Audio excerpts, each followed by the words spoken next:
Nous approchons vers le pied de cette montagne.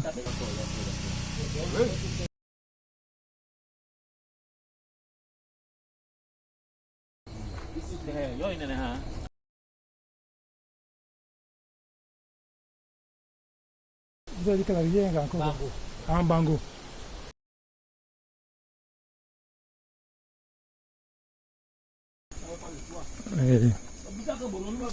Et vous entendez en fond, à part les causeries du chef et du guide, on entend déjà en fond le bruit de la chute.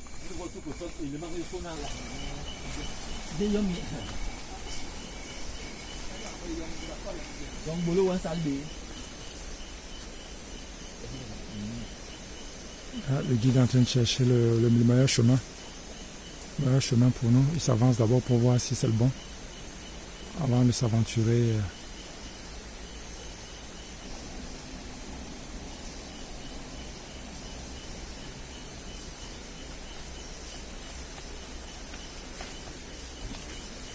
Bon, on a plutôt choisi le chemin de gauche. Donc, il est allé en éclaireur. Et il a vu que de l'autre côté c'était pas le bon. Enfin, que c'était mieux de prendre celui-ci. On a toujours les machettes quand on va en brousse, tout simplement parce que on peut arriver quelque part où le chemin n'est pas dégagé. Il faut une machette pour qu'on puisse se frayer un chemin.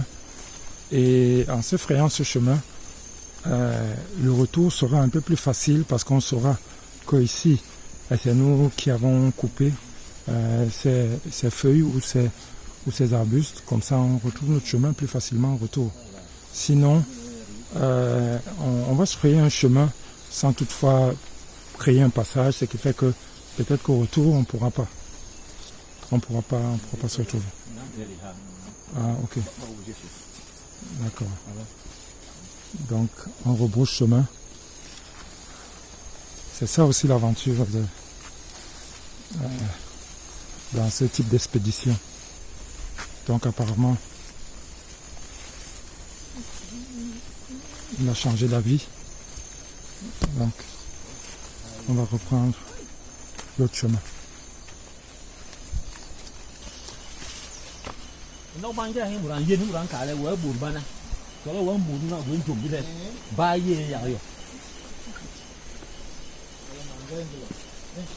On marche sur un tronc d'arbre qui nous sert de pont.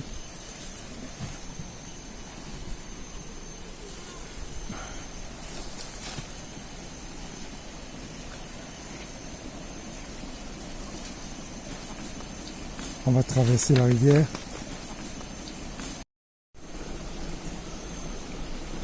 Donc nous allons entrer dans l'eau. Voilà, on a tous plié nos pantalons, donc on va entrer dans l'eau.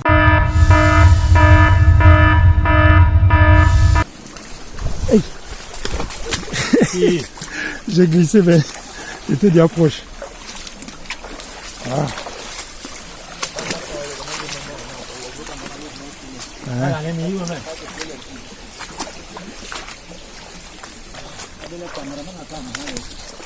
Ah.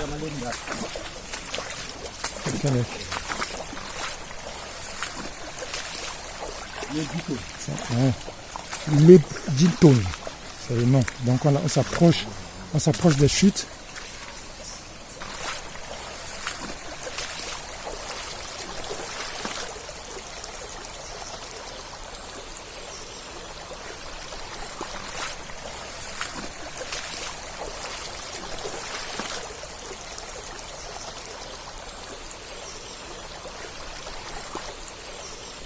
Donc là, c'est le sentier boueux. On est là, donc.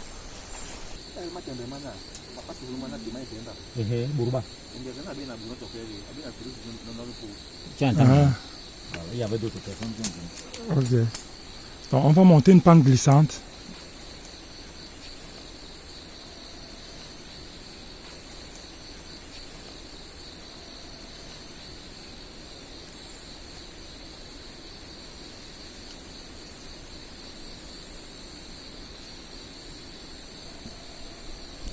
Ok.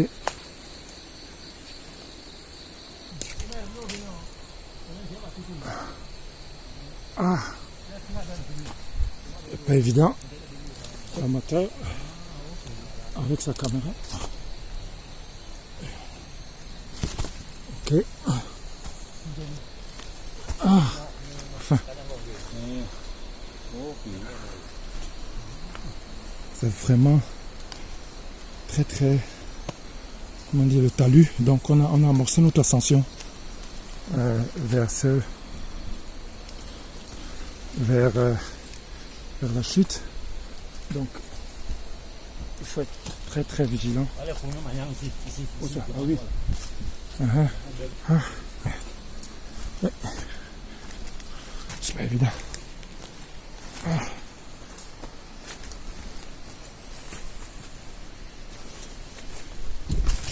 Ah.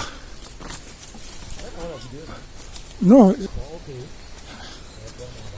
Ah. Ah. Je commence à suer. Donc, on continue notre ascension vers la chute.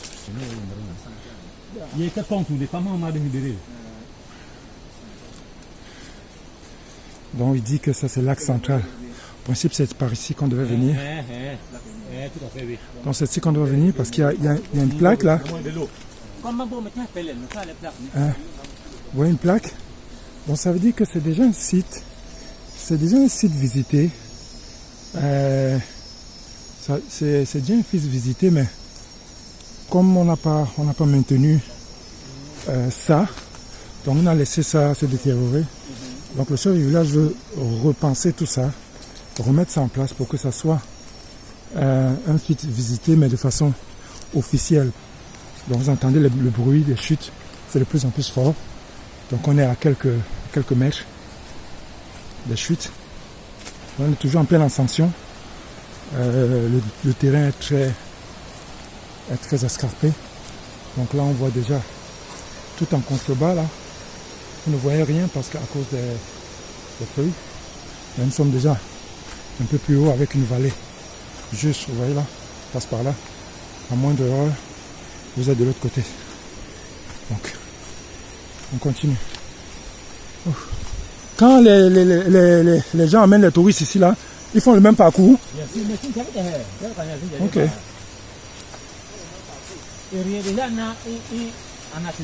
Uh-huh.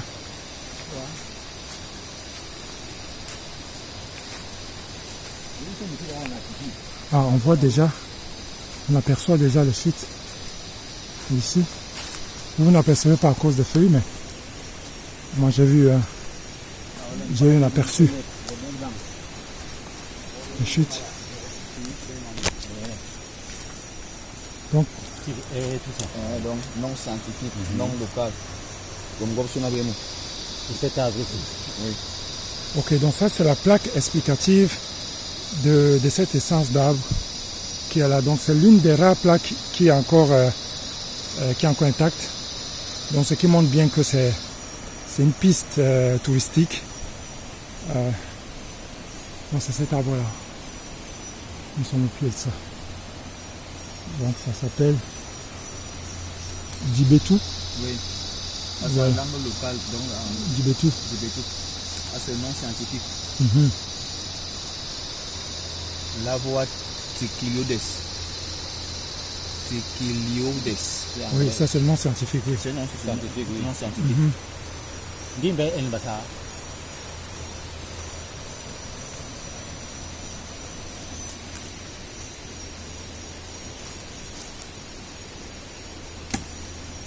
Bibolo. Ah, Bibolo. Ok. Donc le nom local de cet arbre là, c'est le Bibolo. Donc c'est comme ça qu'on appelle ça. C'est pour ça que le guide a fait une petite saignée pour prendre un morceau d'écorce pour voir quelle essence c'était. Donc c'est vraiment sportif comme visite, mais on espère que l'apothéose sera aussi à la hauteur des efforts Ouais. Ah. Le guide nous dit, on n'a même pas encore monté, donc on continue l'ascension. Donc on n'est pas au bout de nos peines. Mais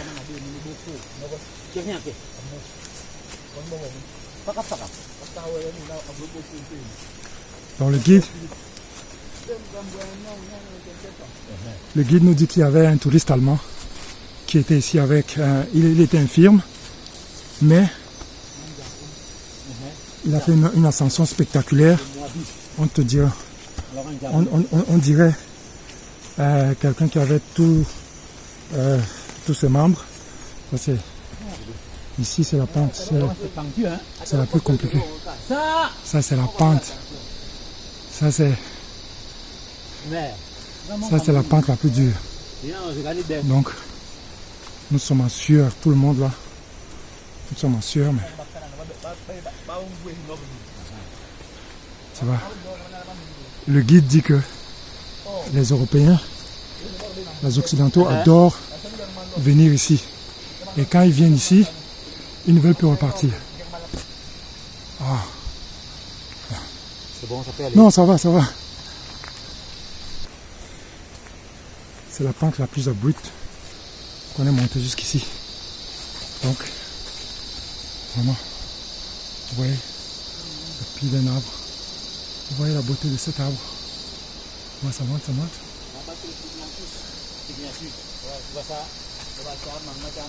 Mangmatam. Ok. Dans cet arbre-là, vous voyez très sculpté. On dirait quelqu'un qui a tissé cet arbre-là. Ça s'appelle qui? Mangmatus. Mangmatam. Donc Mangmatam, c'est le mot, c'est le nom ambassade, c'est le nom local. C'est le nom local de cet arbre. Vous voyez la beauté de l'arbre, c'est comme si il y a quelqu'un qui a tissé des lianes autour de ça. Donc.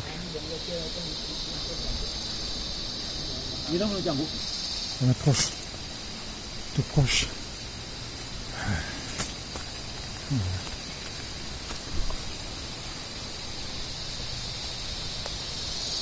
Vous entendez les chutes? Nous sommes à quelques mètres de cette chute. La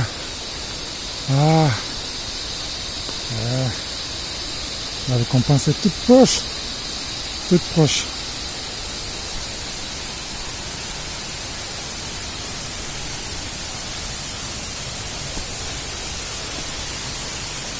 Il y a une pente là, au moindre faux pas, on se retrouve en bas là-bas. Donc moi je n'ai pas de soutien, j'ai ma caméra entre les mains et j'ai juste ma main gauche pour soutenir, pour faire un contrepoids.